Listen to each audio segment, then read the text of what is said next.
네, 여러분 안녕하십니까? 주한인도문화원 기획관 김보민입니다. 주한인도문화원과 동국대학교가 공동으로 진행하는 불교 특별 강연 시리즈에 오늘도 함께해 주신 여러분 감사합니다. 오늘 마지막 강의지요. 그동안 불교와 불교 문헌, 불교 철학, 불교 명상, 그리고 불교 설화에 대해 알아봤고요. 오늘은 불교와 불교 해상 무역에 대해 알아보는 시간입니다. 오늘 강의는 동국대학교 불교대학 황순일 학장님께서 해주실 예정인데요.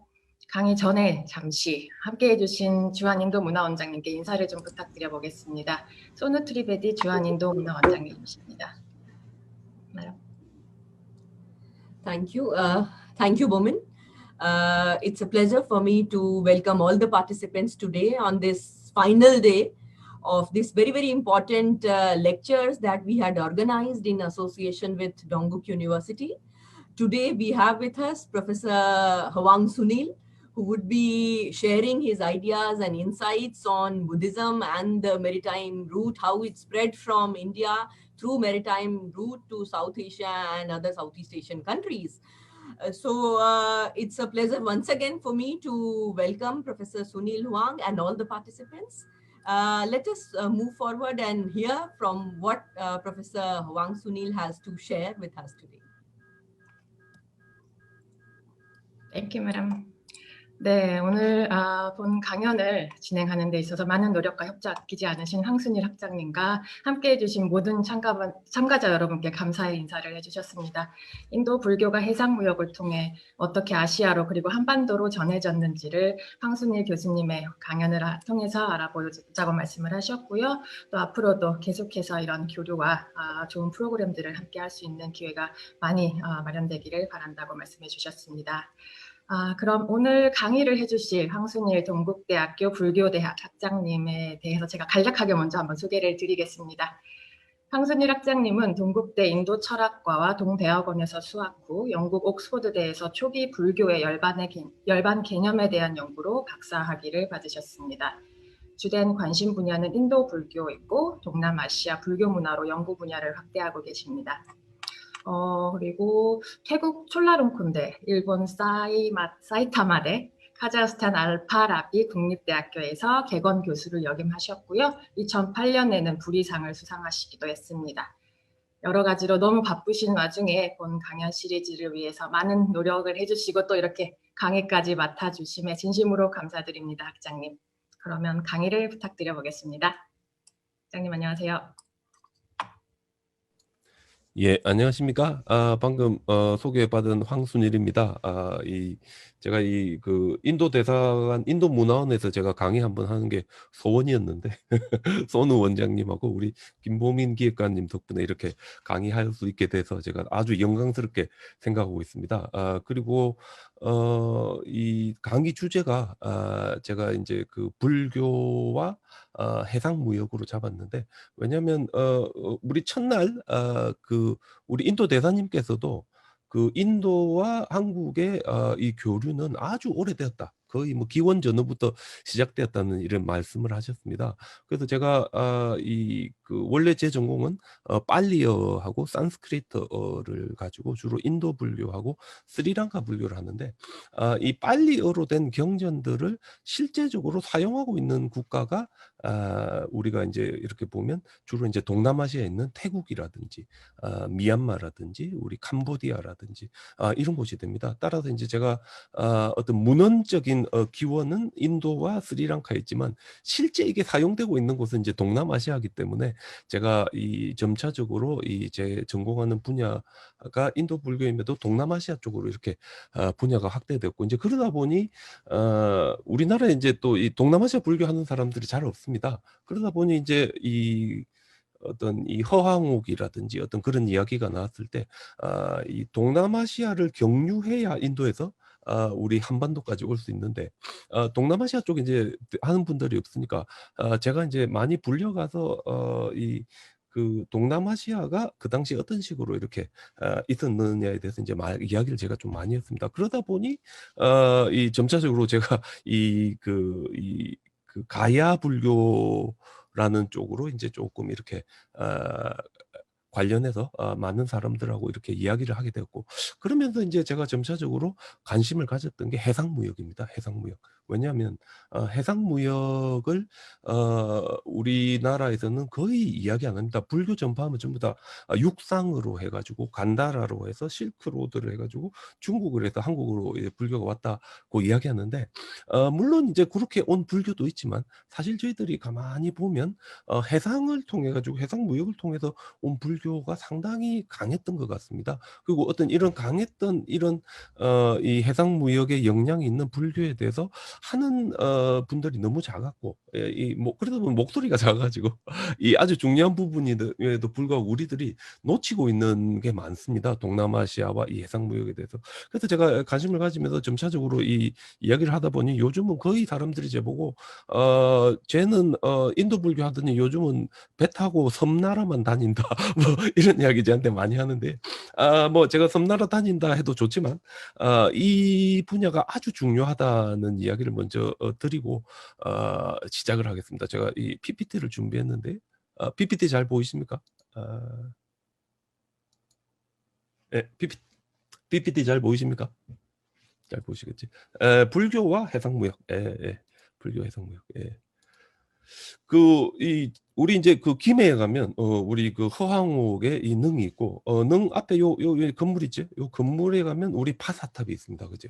그래서 많은 사람들이 이 파사탑과 허황옥의 존재를 가지고 뭐 기원 전후에 사실상 한국과 인도 사이에 교류가 있었다고 이야기하는데, 제가 이제 가만히 보면 이게 양쪽 끝 이야기만 있습니다. 아요디아 출신이다.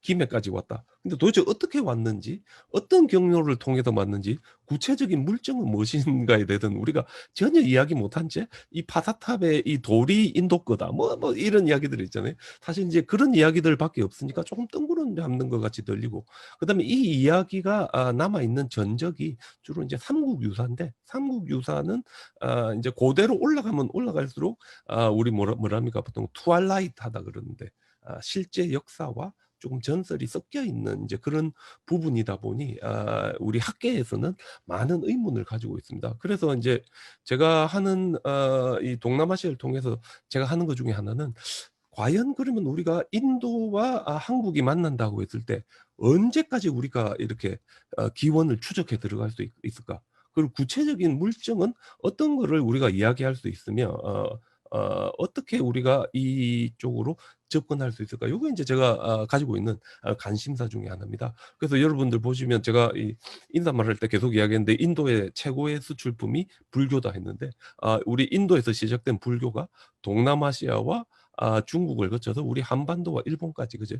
우리 아시아 전체를 하나로 묶을 수 있는 종교는 불교밖에 없습니다. 왜냐하면 불교야말로 아시아 각국의 문화에 페넌트레이트해 있기 때문에 불교를 통해서 사실상 아시아가 하나가 되고 불교를 통해서 아시아가 연결된다, 이렇게 할 수 있습니다. 근데 이제 저희들이 오랫동안 불교하면 이 어떤 육상 실크로드를 통해서 많이 이렇게 불교를 다룹니다. 근데 이제 육상 실크로드를 연구하는 거는 재밌습니다. 여기가 중국에 가면 서안에서 북쪽으로 해가지고 도남까지 가는 노던 실크로드의 진천이라는 곳인데, 진천에는 이제 그 석굴 사원들이 있는데, 지금 여기 보시면 요 중간에 요렇게 요렇게 이렇게 길같이 이렇게 나 있는 거 보이지?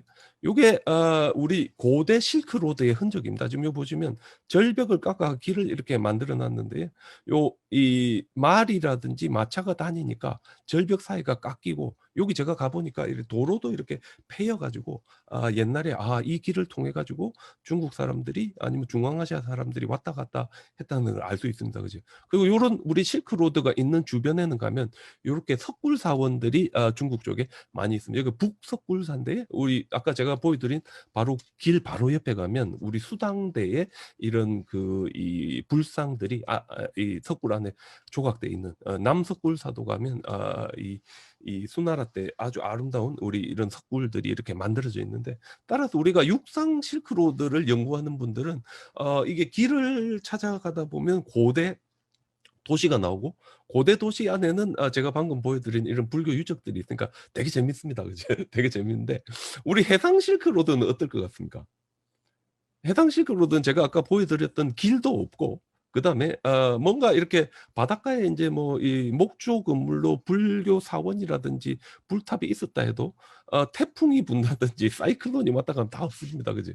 그래서 우리가 이 해상으로 이렇게 연결된다고 했을 때 아쉽게도 그지? 우리 바다는 이제 지나가 버리면 끝입니다. 그지? 그래서 남아 있는 게 없습니다. 남아 있는 게. 그래서 이 해상 실크로드를 하는 사람들에게 우리 그 육상 실크로드 연구하는 분들이 야 도대체 정글을 대봐라 하는데 정글을 되기가 힘듭니다. 그지? 그래서 제가 이 조그마한 꿈이 있다면 제가 요즘 그 열심히 로또를 사고 있는데 로또가 제가 한번 되기만 하면 제가 한 5억 주고 요트를 하나 사가지고 이 바람 방향에 맞춰가지고 인도에서 동남아시아를 경유해가지고 제가 한국까지 이 배를 타고 오면 이 루트가 옛날에 있었다는 증명이 되니까 그치? 제 자그마한 꿈이 있다면 그런 건데 그래서 많은 사람들이 이 가야와 인도에 대해서 이야기하지만 사실 그 중간에 있는 동남아시아를 경유하지 않으면 안 되는데 도대체 동남아시아를 어떻게 넘어왔는지 어떤 국가와 어떤 문화가 있었는지에 대해서는 저희들이 제대로 모르고 있습니다. 그래서 제가 이 동남아시아 이야기를 좀 하겠는데 우리 넘어오려면 우리 자바섬이라든지 수마트라섬이라든지 이런 곳에 있는 항구를 이제 지나야 이제 올 수 있습니다. 그래서 인도 문화가 동남아시아로 아주 초창기부터 이렇게 퍼져나가게 되는데 이 보통 우리 제가 옛날에는 코에데 이래 읽었는데 요게 이제 우리 프랑스 발음으로 세데스 이래 세데스 유명한 우리 그 인도 불교 동남아시아 불교 학자입니다. 이분이 거의 한 70년 전에 쓴 책이 Indianized State of South Asia 동남아시아의 인도화된 국가들에 대해서 이 책을 썼는데 읽어보면 인도 문화가 일찍부터 동남아시아에 어떻게 퍼져나왔는지에 대해서 아주 자세하게 논의를 전개하고 있는데 이분이 꼽은 3가지 정도의 요인 왜 인도 사람들이 동남아시아로 갔을까? 정치적인 요인이 있을 수도 있고 상업적인 요인이 있을 수도 있고 종교적인 요인이 있을 수도 있다.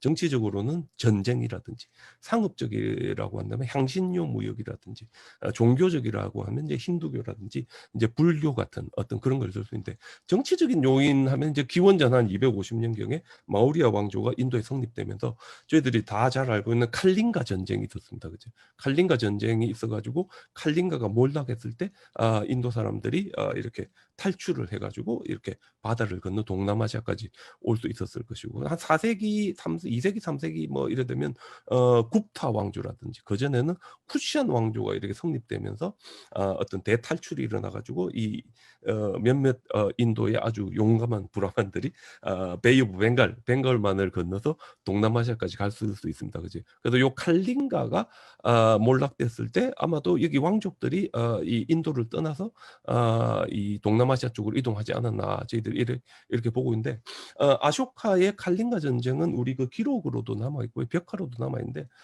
인도는 워낙 땅이 크기 때문에 전쟁을 해가 상대방 나라를 점령을 하면 뭐 금은을 이렇게 약탈하는 것도 중요하지만 제일 중요한 거는 자기들이 정복한 나라의 사람들을 다 데리고 옵니다. 왜냐면 노동력이 필요하니까 그지. 그래서 우리 칼링가 전쟁 보면 뭐 이제 조금은 과장됐겠지만 20만 명이 죽고 30만 명을 포로로 이제 데리고 왔다 뭐 이런 이야기였습니다. 그지. 그래서 포로로 안 잡혀가려면 탈출하는 뭐 이런 건데 우리 쿠시안 왕가가 이렇게 이 인도 중부로 확장했을 때도 아마 비슷한 엑소더스가 있지 않았나 그런데 그 예를 들어 가지고 인도의 그 타지마할을 만든 샤자한의 첫째 아들이 이제 샤 수자고 동생이 아우랑제브인데 이 두 사람이 아버지가 죽고 나서 왕위쟁탈전을 해가지고 요 샤 수자가 집니다. 그래서 이 사람이 이 군대와 모든 일가족을 데리고 미얀마에 있는 아라칸으로 망명했습니다. 물론 이제 거기서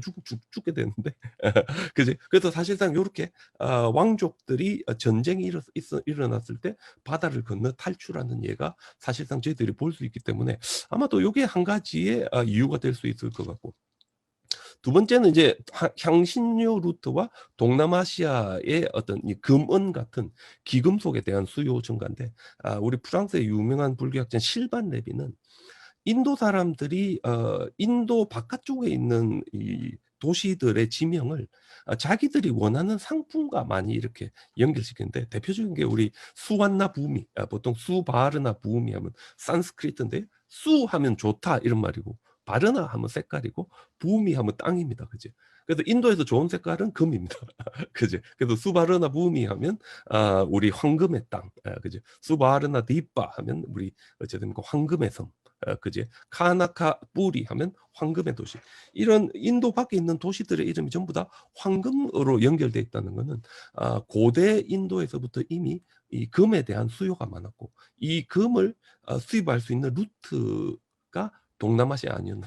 그래서 우리 그 한 3세기, 4세기경에 그 인도 서쪽의 구자라트 쪽에서 이제 나오는 이야기들 보면 성공적으로 인도네시아까지 배를 타고 가서 장사를 하고 돌아오면 3대가 먹고 살아도 될 정도로 많은 돈을 벌 수 있다. 물론 이제 배가 뒤집혔을 때는 쫄딱 망하는 위험은 있지만, 그치?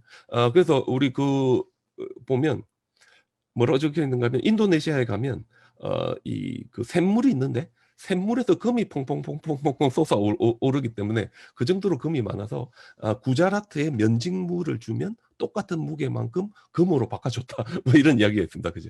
그래서 어떤 이런 그 황금에 대한 수요와 향신료 무역 어떤 이런 게 중요한 역할을 하지 않았나 이렇게 생각하는데, 그래서 우리 수바르나 부미는 아직도 살아 있습니다. 여러분 태국 방콕 가시면 저희들이 방콕에 도착하는 공항 이름이 수완나품인데 수완나품이 수바르나 부미의 태국 사투리 발음입니다. 그죠? 수완나품 제일 마지막 발음 사라지고, 그래서 이 수바르나 부미 우리 산스크리트로 적어놨는데 여기가 사실상 이 황금의 도시고, 사실상 이 황금의 도시는 이 불교 경전에 의하면 동남아시아에 최초로 불교가 도착한 곳이 수바르나 붐이다라고 하기 때문에 태국 사람들이 이 방콕이 수바르나 붐이다. 따라서 우리가 남방 불교의 종주국이다 할 때 이제 이런 이야기를 합니다. 그지? 그래서 어떤 이 금에 대한 수요가 있고, 그다음에 우리는 인도가 이 뭔가 좀 이래 따로 떨어져 있는 것 같이 생각하는데, 기원 전후부터 인도는 적극적으로 국제 무역을 했습니다. 이걸 보통 우리 스파이시 루트라고 하는데, 아직까지도 전 세계에서 후추를 제일 많이 생산하는 곳이 인도고요. 특히 인도에서 남쪽입니다. 이제 코친이라든지 우리 케랄라 쪽인데 그쪽에 있는 풀이 페퍼입니다. 페퍼가 우리 영어 단어지만 사실은 인도 말이 쓰는데, 어떤 이런 페퍼에 대한 수요가 엄청났기 때문에 우리 뭡니까 이 로마라든지 그리스 사람들이 엄청나게 인도에서 페퍼, 그러니까 후추하고 그다음에 실크의 이 염색을 이제 이 북서 인도에서 되게 잘하는데 이것들을 수입을 했습니다. 그죠?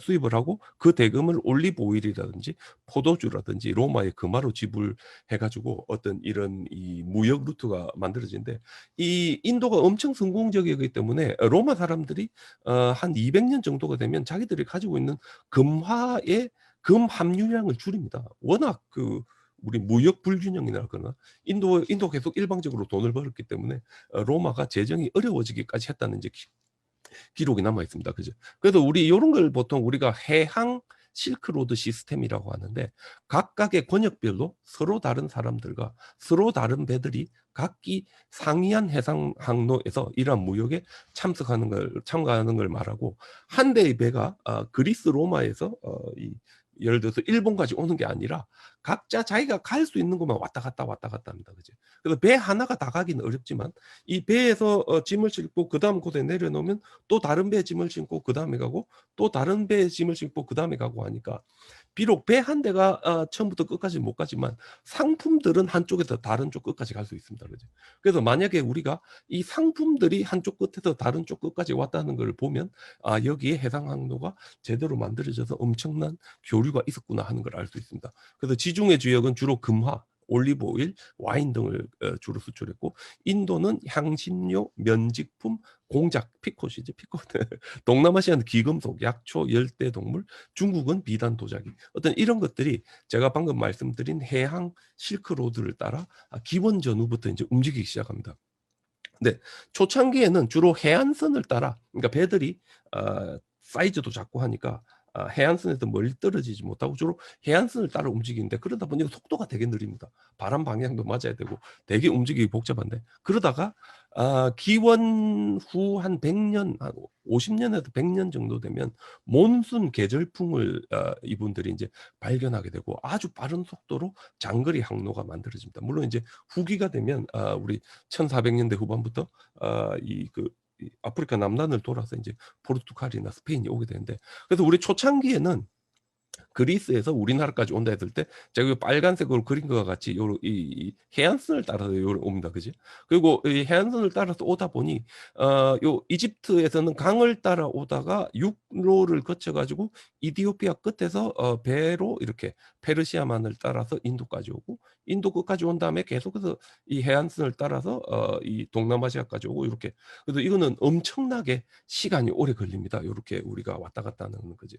근데 이 인도양은 되게 재밌는 바다인데 몬순 계절풍이라고 해서 계절마다 바람의 방향이 주기적으로 바뀝니다. 우리 그 삼국지 보면 동남풍이 쫙 불면서 이렇게 조조의 군대를 이제 격파하는 뭐 그런 거 있는데 똑같이 이 인도양의 몬순 계절풍은 4월에서 9월에는 아프리카나 홍해에서 인도 서해안으로 바람이 불고 11월에서 2월에는 인도 서해안에서 아프리카나 홍해로 바람이 붑니다. 무슨 말인가 하면 잠깐만요.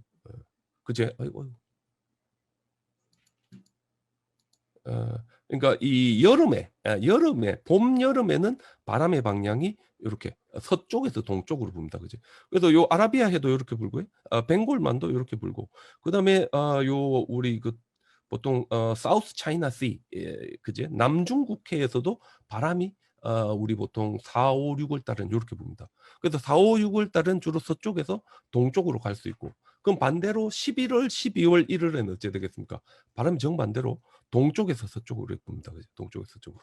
이렇게 정반대로 이렇게 부니까 요게 이제 주기적으로 이렇게 바람의 방향이 바뀌니까 요거를 우리가 무역풍이라고 하는데 이거 왜 무역풍인가 하면 여기 예를 들어서 인도 남쪽에 있는 사람이 이 그 3, 4월에 바람이 동쪽으로 불 때 배를 타고 여기 어딥니까 미얀마까지 가잖아요. 그럼 자기가 배에 실어온 거를 전부 다 가지고 가서 미얀마에서 팔고 미얀마에서 인도에서 다시 자기가 팔 만한 것을 산 다음에 가만히 기다리면 됩니다. 그죠? 그래서 한 11월 달이 되면 어째 되겠습니까?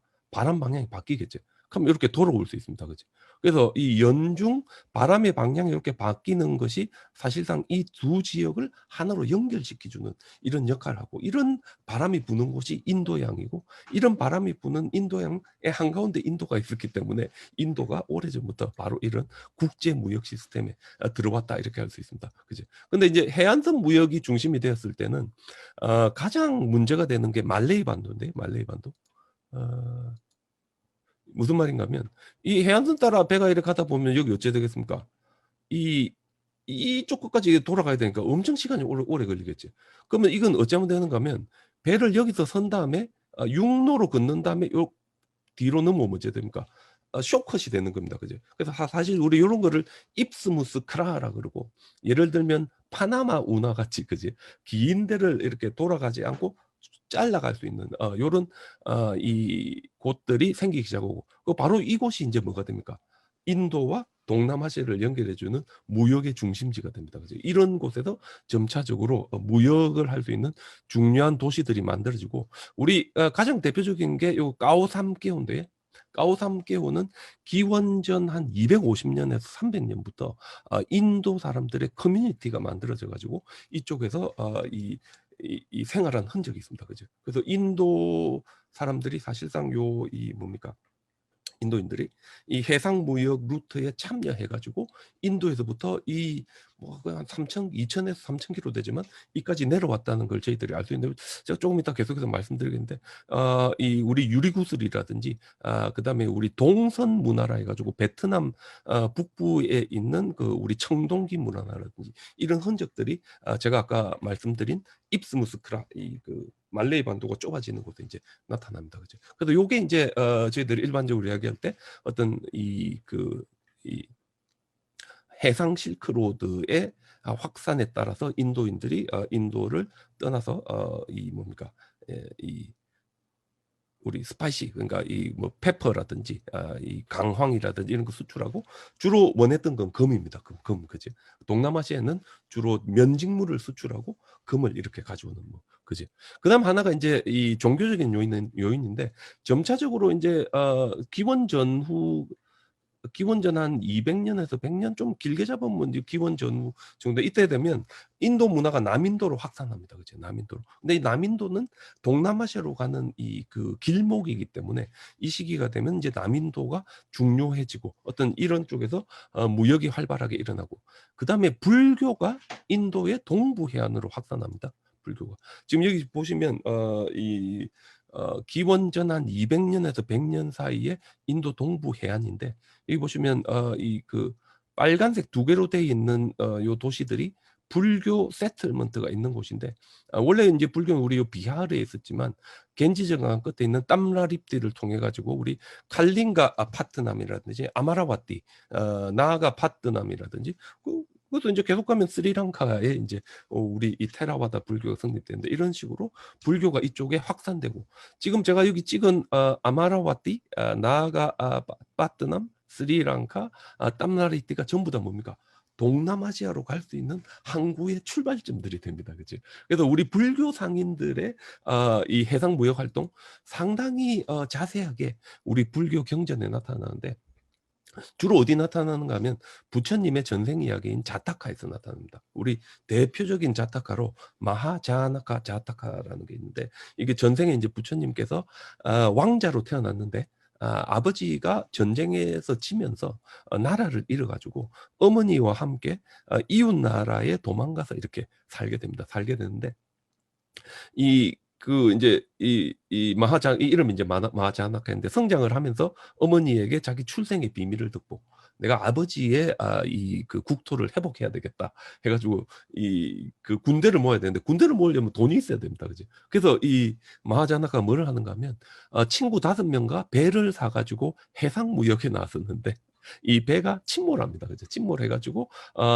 죽게 된 거를 여기 보시면 미니크시라는 인도의 바다의 여신이 구해줘가지고 자기 나라까지 이 그 마하자나카를 옮겨주고 이렇게 마하자나카가 자기 나라까지 돌아왔을 때 자기 본국의 신하들이 마하자나카를 알아보고 왕으로 추대합니다. 그치? 그래서 해상 무역에는 실패했지만 아주 성공적으로 왕이 되는데 되게 재밌는 비유가 있습니다. 보통 우리 요거를 망고나무에 비유를 하는데 이분 이제 왕이 돼가지고 이 자기 왕궁 후원에 보면 이제 그 망고 나무가 2그루 있는데 하나는 지금 여기 보시면 망고가 아주 이쁘게 잘 이렇게 자라고 있고 하나는 망고가 잘 없는 이제 이런 2나무가 있는데 왕이 어떻게 생각하는가 하면 저 나무는 맛있는 망고로 가득 차가지고 정말 탐스럽다.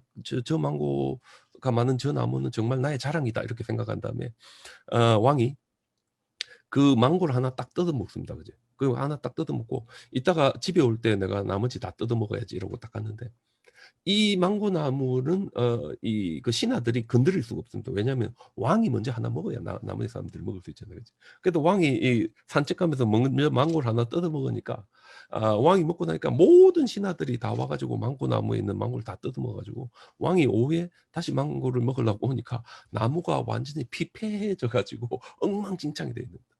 그걸 보고 이제 마하자나카가 이 세상의 이 재물이라든지 권력이라든지 왕이라는 자리는 아무런 쓸모가 없다. 이거는 저런 망고와 같은 장식에 불과하다는 걸 이제 알아차리고 출가를 하셔가지고 스님이 되어서 이제 깨달음을 얻었다는 이제 이런 이야기인데 이런 우리 자타카의 바로 제가 말씀드린 이런 그 뭡니까? 해상 무역 이야기가 나오기 때문에 인도의 불교 상인들이 일찍부터 이런 동남아시아와 인도 사이에 해상 무역에 참여했다. 우리 이렇게